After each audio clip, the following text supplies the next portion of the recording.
Sem anistia para Carrasco, travestido de juiz, que condena uma mulher a 17 anos, uma pena maior que a Elise Matsunaga. No primeiro dia que eu cheguei aqui na Câmara, eu me surpreendi com uma convocação, com uma aclamação da esquerda dizendo o seguinte: sem anistia. Eu gostaria, senhor presidente, de dizer dos problemas de São Paulo.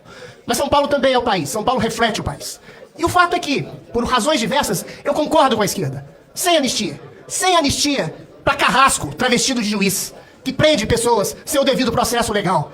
Sem anistia para um tipo de tribunal que soltou um ladrão condenado em 3 instâncias por uma dezena de juízes para voltar à presidência da República, para arruinar o país. Sem anistia para Carrasco, travestido de juiz, que condena uma mulher a 17 anos, uma pena maior que a Elise Matsunaga, que esquartejou o marido por simplesmente ter pichado numa estátua da justiça, perdeu o mané. Sem anistia para um tribunal inquisitorial que eventualmente prendeu um homem por ter feito uma viagem que nunca fez, por ter dado um golpe que nunca deu.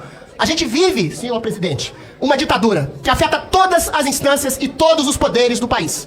Eu sempre clamei, como jornalista, como escritor, que todas as autoridades públicas do país dissessem que estamos numa ditadura do judiciário aqui nesse país. Uma ditadura do judiciário travestida de democracia, que persegue conservadores, que persegue cristãos, que massacra, que cria tipificações criminais que não existem. O que é fake news? É você discordar de um juiz? É você discordar de um juiz que você lamenta estar conspurcando a Constituição e a instituição a qual ele representa? O que é discurso de ódio? Você se contrapor à ignomínia de ter um presidente saído da cadeia, recolocado na presidência da República por uma eleição que proibiu que se falasse que esse homem era condenado, que se proibiu que falasse que esse homem era a favor do aborto, que se proibiu que falasse que esse homem era amigo de ditadores.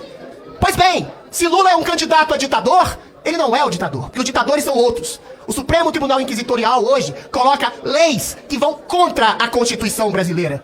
Há a aclamação de um filme chamado Ainda Estou Aqui, que condena, e é um ótimo filme, eu recomendo que todos vejam, que condena a ditadura dos anos 70, que acabou com a liberdade, que matou o Rubens Paiva, pai de Marcelo Rubens Paiva.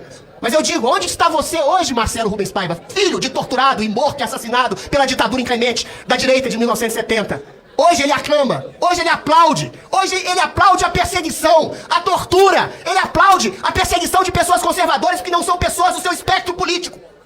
Onde está Fernanda Torres dizendo, cadê a condenação à ditadura que hoje se coloca no Brasil? Mas ele se projeta na possibilidade da ditadura que poderia ter havido aqui caso Bolsonaro fosse eleito. Mas a ditadura está instalada, é uma ditadura perversa, esquizofrênica, invertida, que condena, que persegue, que massacra, que silencia, que joga fora jornalistas do país, que exila, que deixa morrer um homem, Clériston, na cadeia, sem um mínimo de complacência. O empresário Elon Musk está sendo agraciado com o prêmio Nobel. Está sendo agraciado com a indicação, aliás, do prêmio Nobel. Elon Musk descobriu um ativo político, monetário, social que chama-se liberdade de expressão. E um dos principais artífices de Elon Musk é um juiz Carrasco do Brasil, que você sabe muito bem o nome dele. Ele está numa árdua luta pela liberdade no mundo e no Brasil.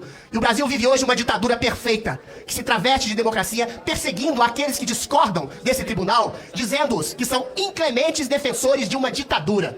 Então não dá, eu como vereador, a uma pessoa como senador, uma pessoa como deputado, uma pessoa como qualquer ocupação que tenha o cargo político, de não dizer que nós vivemos numa inclemente ditadura nesse triste país chamado Brasil. Depois eu queria falar de São Paulo, depois eu queria falar dos meus projetos, mas cada homem, cada pessoa, cada ser público que não diga o estado lastimável de perseguição às liberdades civis constitucionais é uma pessoa que trai a sua função.